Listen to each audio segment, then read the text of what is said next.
This is going to be really fun, and I have my glasses on because I'm going to read stuff. And I'm reverting to my professorial days. I think what happened Monday night at the very end of the debate could become a case study for political science classes and for communications and journalism classes. Because, and I didn't really quite get all this initially, but as we pieced it together, what you have is a classic, well thought out ambush by the Clinton people and the elite media. And remember, this was the combined effort of the moderator and Hillary Clinton. So Trump was always in a debate where it was 2-1, and the other team was basically engaged in tag team wrestling, and he had to deal with both of them. So think of it as the whole Clinton versus Trump debate. And at the very end, Clinton suddenly jumps into this whole issue about women.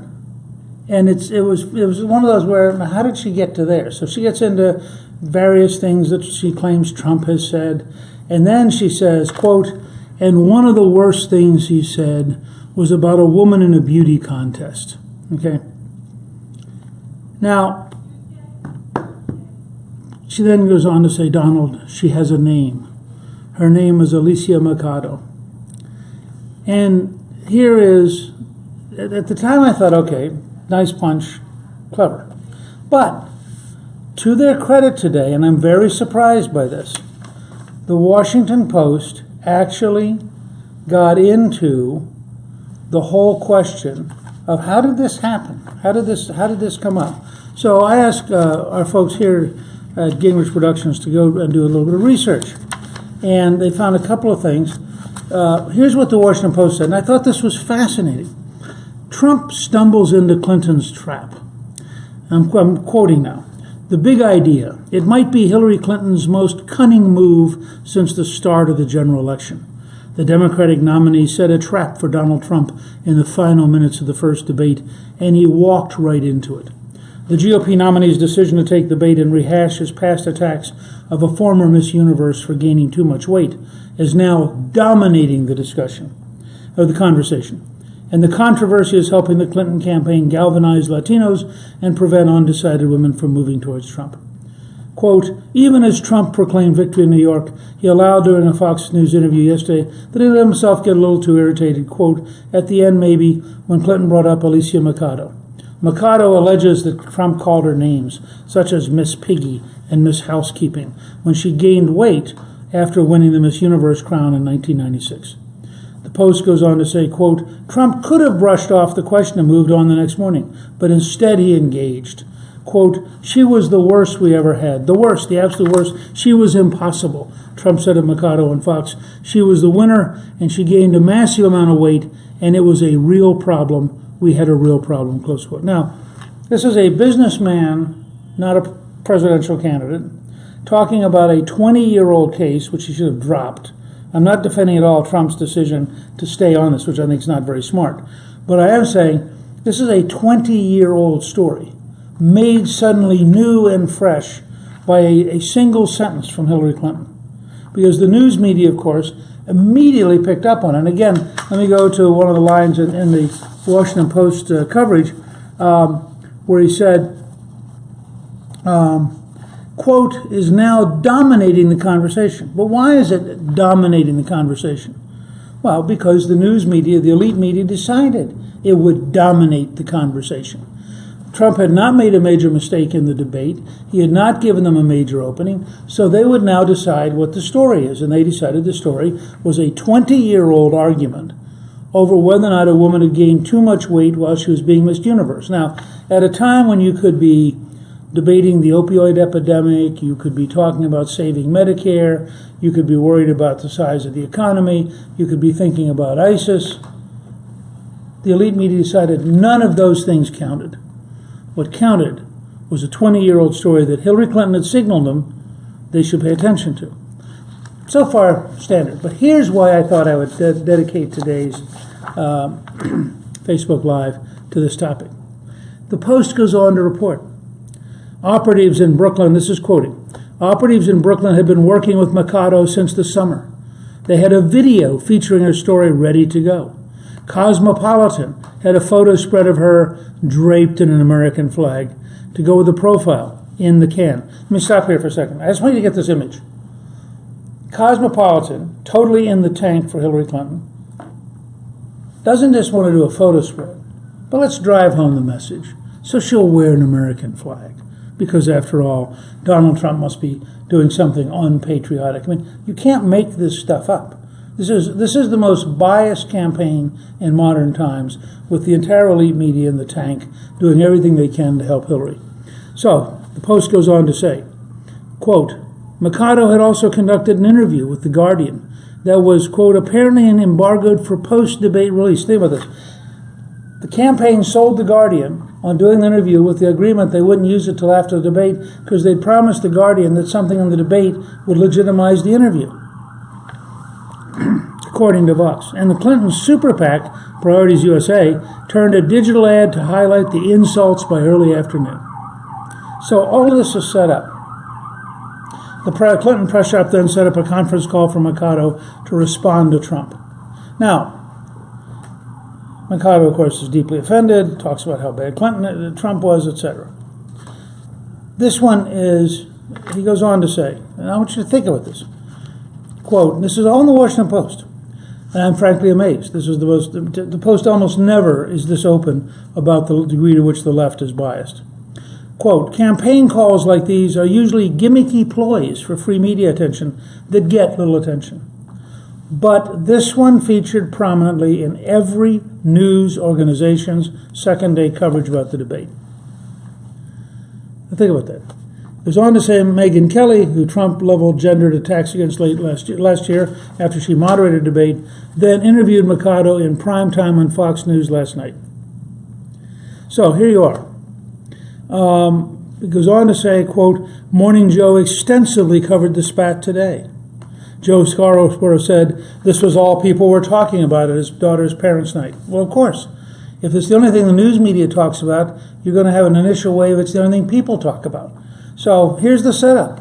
The news media is in the tank for Clinton. The news media decides that this is the thing. And notice, they had decided before the debate. They had set up the Cosmopolitan story. They had set up the Guardian story. Apparently the New York Times was ready to roll. That's all pre-debate, so it didn't matter what Trump said. This was going to be a story because they had pretty much of a guarantee that somehow Hillary would shove it into the debate, and at the very last minute she did. Now, and of course people are furious because what are they hearing? Well, they're hearing the elite media's version of a 20-year-old story, with the elite media, emphasizing that Trump is a bad guy and that this poor person is a victim. Again, the essence of modern liberalism, somebody has to be a victim, all right? So, you get all sorts of things. I'm not going to go on all the detail, but to their credit, the Washington Post goes on, again and again pointing out how every aspect, I mean, whether you're talking about New York Magazine, you're talking about Univision, you're talking about People Magazine, you're talking about The Hollywood Reporter, the Palm Beach Post, the Boston Globe, they all become a pattern. They all indicate that this is a bad guy and it's all about this poor woman. Now, even and the Post itself says that the article about this was the lead most read story in the opinion section of the Post website. Here is where they're at. And you go through this, and it goes on. I'm not going to read all of this, but it goes on and on and on about how this thing is set up. So you had this nice ambush, and you have the Trump people confused. You have a lot of Republicans bouncing around, not sure what to say, knowing they don't. If this story is true, they don't want to be with Trump. They don't particularly want to look at whether or not the story is true, etc. Now, the next step that I found interesting is if this thing was all set up, who was it set up about? And this is not something that I personally expected. This comes from Ben Domenech, who runs maybe the best conservative think piece daily called The Transom. It's a terrific newsletter or blog, and really has 6 or 8 or 9 really great things in it. And this is what The Transom had this morning. Quote, "What the media isn't telling you about Miss Universe." Alicia Mercado, and I'm reading from The Transom. Alicia Mercado, a former Miss Universe mocked by Donald Trump for gaining weight 2 decades ago, is in a full court press backed by the Clinton campaign and multiple media outlets embargoed to be timed for release post-debate. Notice, the whole thing was a setup where they had all been told something will happen in the debate and you'll now get to use all this. And all of them went along. And the Transom gives you links to lots of coverage. Of course, we can agree with Mary Catherine Ham that Trump's Miss Universe comments are self-sabotage. But is it really right, and I'm quoting again from the Transom, is it really right that she's being held up as a feminist icon of sympathy? Why do these in-depth interviews leave out her questionable history, including her pornography stint? And again, I'm purely reading from the Transom. Payton, and they have a link to Payton, quote, "The media quickly and dutifully peddled out Mercado's sob story is another example of Trump's sexist behavior. The very next day, Cosmopolitan rolled out an in-depth interview with the Venezuelan beauty queen detailing the horrors of Trump's name-calling, complete with a photo spread of Mercado wearing an American flag draped around her shoulders." Quote, Lucia Graves profiled Mercado's experience in The Guardian and even compared her to the Khans, the Constitution-toting parents who spoke at the Democratic National Convention in July and whose son died during a deployment. And the New York Times ran a double byline piece entitled, quote, "Shamed and Angry, Alicia Mercado, a Miss Universe mocked by Donald Trump." Nowhere in any of these in-depth pieces was there any mention of Mercado's colorful past. Quote, "In 2010, the Mexican Attorney General's office said Mercado was romantically involved and had a daughter with notorious drug lord Jose Gerardo Alvarez Vasquez, also known as El Indio. The allegation came from a witness who testified the two were romantically linked, according to CNN. Quote, this witness said El Indio and several other known drug traffickers attended Mercado's daughter's baptism in 2008. The witness, who went into protection soon after giving this testimony, was shot and killed at a cafe in Mexico City in 2009. Mercado has since denied these reports, claiming her child's father is a well-respected businessman. Quote, a Venezuelan judge said Mercado threatened to, quote, to ruin my career as a judge and kill me after indicted her then-boyfriend for murder. In 1998, her boyfriend allegedly shot and killed the judge's brother-in-law outside of the church where his sister's funeral was being held. According to the Associated Press, some said Mercado drove the getaway car, but she wasn't charged because there wasn't sufficient evidence, despite the fact no one corroborated her alibi that she was home sick at the time of the shooting, close quote. All of this is weird. And it's I mean, I understand liberals have to have victims, but this particular victim is really kind of strange. So when you go through all this, let me just point out that you can see, you don't have to take my word for it, you don't have to take Ben Domenech's word for it. What you can do is you can look at a number of TV connections. Let me suggest to you, again, CNN, hardly a pro-Trump organization, has an interview, which I think is on YouTube, of Anderson Cooper interviewing Mercado. It runs about 12 minutes long. At one point he asked her about whether or not she in fact was driving the car as an accomplice to a murder, and she said, well, you know, I'm not a saint. That's the closest she came to a defense. That's well worth your seeing because it is, it's all very strange. By the way, this is not new stuff. The Lawrence Journal World, January 25th, 1998. Okay, so this is long before the Clinton campaign etc.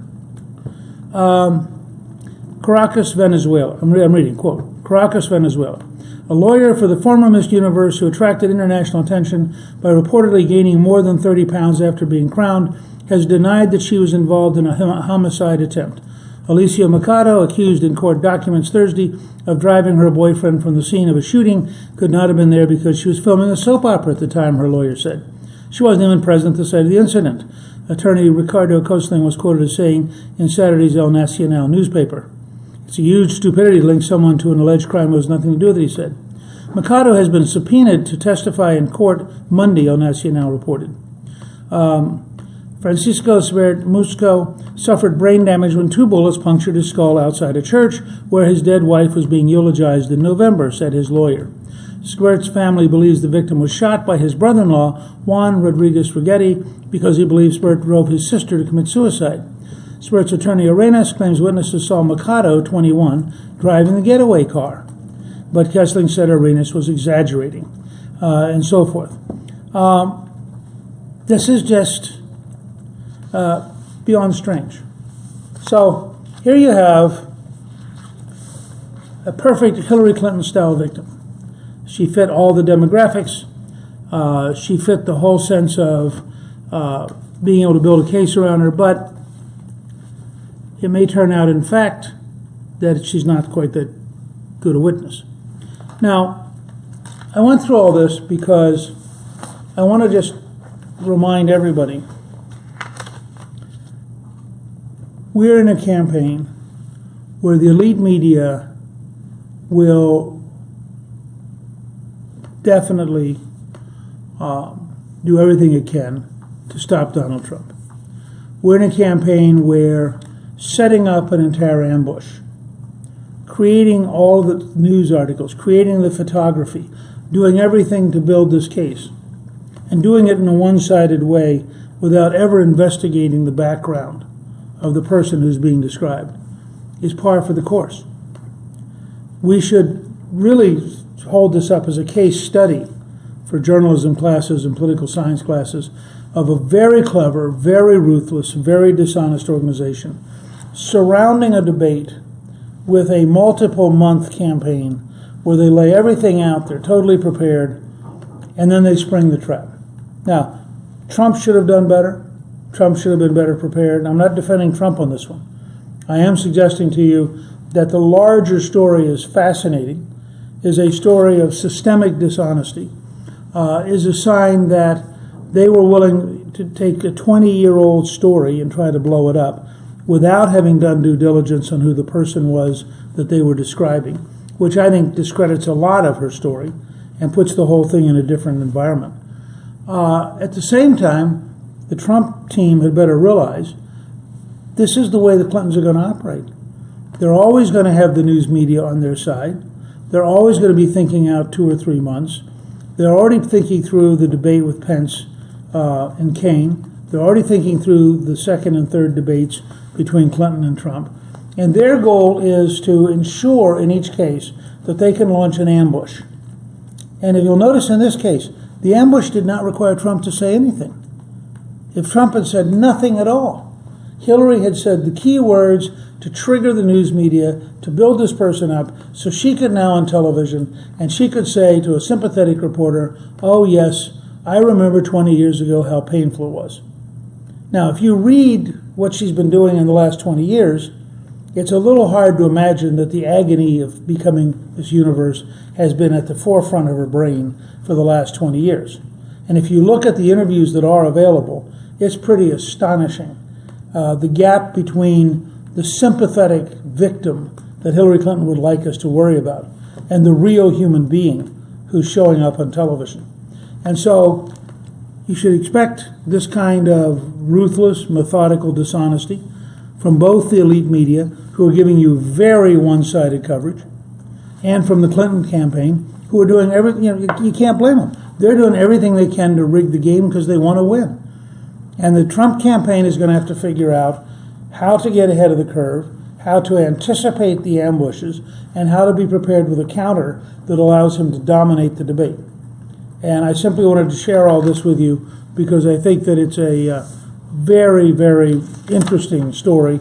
I think it puts in context and makes it somewhat different.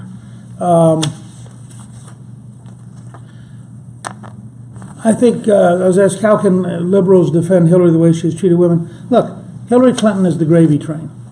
She is the only hope that the left has to keep getting checks from the federal government. And they know that if Trump wins, their world's going to end. And so you should expect that they will do virtually anything for her, and that she can do virtually anything and they'll still be for her. Nicole LeBlanc says, my hair looks great. Thank you. I'll tell Tatiana, who cuts it, I got a cut this morning. Calista will be thrilled. And you've made both of their day because they think I should get my hair cut every 3 weeks. I don't know how we all feel about that, but I just thought I'd share that. Amy Boda says, why is this such a big thing in the press? Why the interest other than Hillary's mention at the debate? Because otherwise we would be debating all the things that are going to defeat Hillary. We might be debating 3,000 people shot in Chicago. We might be debating stop and frisk, which worked in New York. We might be debating terrible trade deals which have killed millions of American jobs. We might be debating the failure of the Clinton foreign policy in Libya, in Syria, in Iraq, in Afghanistan, in Somalia, and in dealing with Russia. I mean, there were a lot of substance things coming out of the debate we could be debating, but all of those would kill Hillary. I mean, she would lose the election. So you're the news media, and you go, let me get this straight. I can take a 20-year-old story, blow it up out of proportion, pretend that this person of very dubious background is a victim, spend all of our time talking about this, make Donald Trump look bad, or I can talk about substance and have Hillary Clinton lose. Well, that's obvious. What we have to do is focus entirely on our version of reality. And this is why when I wrote my initial analysis of the debate, I talked about Nassim Taleb's concept of intellectual yet idiot. Because what you have is this entire class of people who can skip past every substantive topic that is threatening America and get to a symbolic argument where they can emotionally be upset and focus on a 20-year-old incident that is total baloney. And you know it's baloney, and I know it's baloney, but it may well help them win the election unless the Trump people learn how to dominate it. Cindy Cunningham writes, as far as Miss Universe goes, it is completely irrelevant. Seems like a desperate attempt by Hillary to insult Trump and get under his skin. Why does he even dignify remarks like this with an answer? Well, that's an example that he's an amateur still. I thought he did very well for much of the debate, but he doesn't yet have the habit that you have to have things already in your brain to allow you to automatically cut things off. If he had simply said, I'm not going to get into some 20-year-old story when the fact is people are being shot in Chicago today. I'm not going to get involved in some 20-year-old story when the fact is Americans are losing their jobs today. That would have cut the whole thing off and would have, I think, shrunk dramatically the effort of the news media. So he's going to have to learn not to get in the middle of their ambushes, but to step back, let the ambush happen, and then trumpet with, to use a term, with current real things people will nod yes at. And that hopefully by the next debate they'll learn that technique. Anyway, those are just some things I wanted to share with all of you. I covered a lot of this in my newsletter, which you can get for free at gingrichproductions.com. And I hope that you'll continue to come to the Facebook. I hope you find this useful. Tomorrow you're doing one with And Van. I hope that Tomorrow you're doing one with Van. Oh, and tomorrow I'm going to do one with Van Jones. You know what time. And that'll be sometime tomorrow afternoon. We'll be in Cleveland together. So I look forward to having you maybe join Van Jones and me to talk about some things. Thank you all very, very much.